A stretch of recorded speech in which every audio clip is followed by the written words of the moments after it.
Good News is Coming décrypte l'info. Les mégalithes, trésors de notre patrimoine, seront-ils bientôt inscrits à l'UNESCO? C'est le thème de ce podcast illustré que je vous propose aujourd'hui.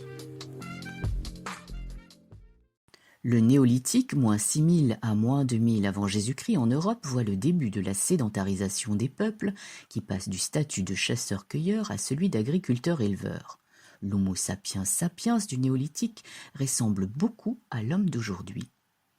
Patrimoine mégalithique unique au monde et symbole de ce début de sédentarisation, les alignements de Karnak, qui datent de moins 3000 avant Jésus-Christ, sont les ensembles les plus célèbres et les plus impressionnants de cette période. C'est aussi un des sites les plus vastes, le mieux conservé d'Europe, avec près de 3000 menhirs ou pierres levées, contre probablement 10 000 à l'origine. Menhir vient du breton Meinhir, qui signifie pierre longue. Les alignements de Karnak, Ménec, Kermario, Kerlescan et de la Trinité-sur-Mer, Petit Ménec, s'étendent sur 4 kilomètres. Le site du Ménec mesure à lui seul 1 kilomètre de long et compte 11 fils de menhirs alignés, soit 1170 pierres levées qui ont donné vie à toutes sortes de légendes et d'hypothèses.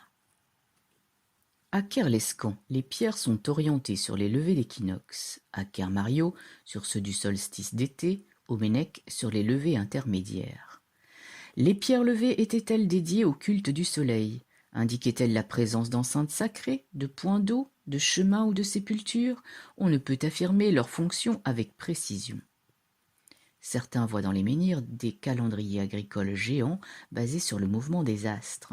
C'est notamment le cas du site de Nabta Playa en Égypte, du cercle de Gossec en Allemagne ou du cromlech de Stonehenge en Grande-Bretagne. La fonction funéraire des dolmens a par contre été établie. À l'origine, ces monuments étaient recouverts de terre et de pierre pour former un tumulus ou cairn.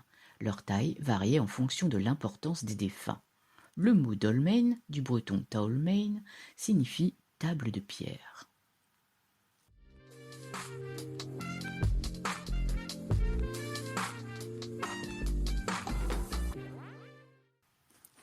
Savez-vous que c'est l'approche scientifique du célèbre écrivain, historien et archéologue français Prosper Mérimée, alors inspecteur des monuments historiques, qui pousse l'État à mener une politique d'acquisition et de conservation des mégalithes à partir de 1830. Prosper Mérimée est l'auteur de Carmen, la nouvelle qui donna naissance à la pièce d'opéra de Bizet. Ses notes d'un voyage dans l'ouest de la France en 1936 relatent sa découverte des mégalithes et serviront la cause de leur conservation. En 1852, il s'opposera à l'administration départementale qui, par amour de la ligne droite, venait d'amputer une partie des alignements de Kerzero à Erdeven pour la création d'une route jusqu'à Plouarnel. Ces mégalithes ont été classés monuments historiques en 1862. Le site ne compte plus aujourd'hui que 10 rangées de 165 menhirs coupés par la fameuse route contre plus de 1100 pierres à l'origine, réparties sur plus de 2 km de long et 64 mètres de large. C'est là que gît la mal nommée table des sacrifices, dont les aspérités ont fait jouer l'imagination populaire. Il s'agit en fait d'un menhir couché.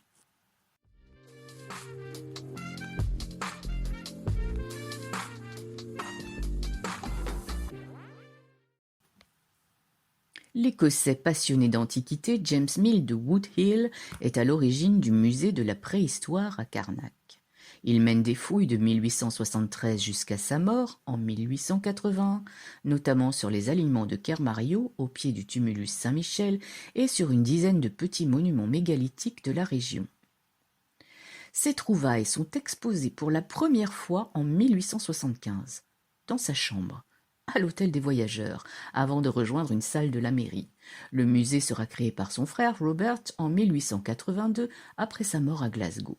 La gestion en sera confiée à Zachary Le Rouzic, un jeune Carnacois qui a quitté l'école à 10 ans, formé sur le tas par Milne. Jusqu'à sa mort en 1939, il allait marquer de son empreinte plus d'un demi-siècle de mégalithisme. Il deviendra un archéologue mondialement reconnu.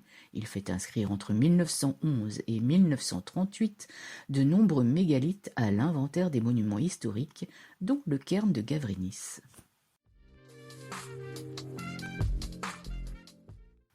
D'autres personnages ont participé à l'organisation de fouilles autour de ces monuments. C'est le cas notamment du chanoine Joseph Mahé, 1760-1831. C'est sous sa présidence qu'a été créée en 1826 la Société polymatique du Morbihan qui existe toujours. Elle va piloter une série de grandes fouilles dans les années 1850-1860, notamment celle des tumulus Saint-Michel et du Moustoir, ainsi que celle du dolmen de Kercado.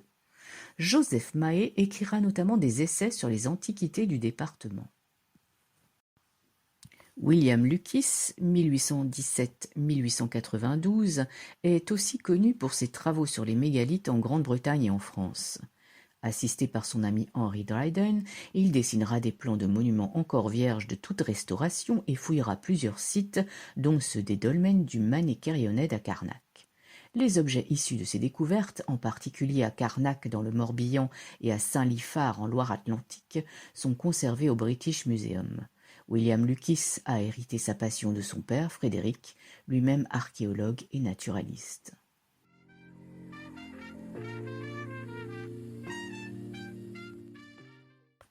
Les sites mégalithiques du Morbihan offrent aujourd'hui la possibilité d'une superbe balade champêtre aux accents culturels.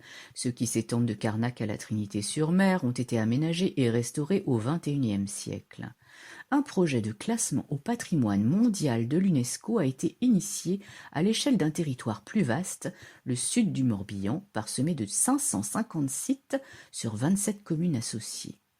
La candidature en 3 étapes est soutenue par un comité scientifique international présidé par le paléontologue Yves Coppens. Doit-on présenter encore le professeur Yves Coppens? Il est né à Vannes en 1934, on lui doit de nombreuses découvertes. Il a notamment mis à jour en Éthiopie en 1974 le célèbre fossile Australopithèque à qui il a donné le nom de Lucie. Où en est le projet? 2 étapes ont été franchies. L'argumentaire scientifique de la déclaration de la valeur universelle exceptionnelle a été rédigé. Le périmètre des sites proposés à l'inscription et à l'analyse comparative internationale a aussi été défini courant 2021. Ces sites constituent le bien dans le jargon patrimonial de l'UNESCO.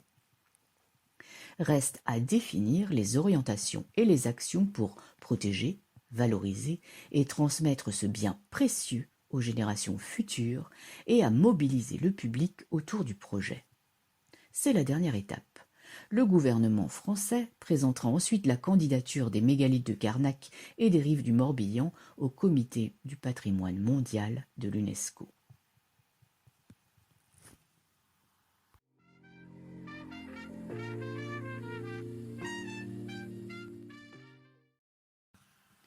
Pour en savoir plus, rendez-vous à la maison des mégalithes de Carnac. Porte d'entrée de la visite des alignements, elle offre un espace inédit de médiation et de connaissance du phénomène mégalithique. Vous y apprendrez notamment que ces géants de pierre peuvent peser jusqu'à 20 tonnes pour les plus lourds, plus de 300 tonnes pour le grand menhir brisé de Locmariaquer. À Carnac, il mesure entre 60 cm et 6 mètres de haut. À Lorient, l'hôtel Gabriel abrite jusqu'au 11 septembre 2022 l'exposition du conseil départemental consacrée au néolithique dans le Morbihan. À quoi ressemblait le département il y a 7000 ans? Comment y vivait-on? Les recherches archéologiques et scientifiques récentes permettent de poser un nouveau regard sur cette période de la préhistoire. Vous serez notamment plongé virtuellement dans l'univers de l'art pariétal du cairn de Gavrinis. À nous de protéger ces trésors de plusieurs tonnes et de plusieurs mètres de haut pour que les géants de pierre puissent encore demain chuchoter leur histoire.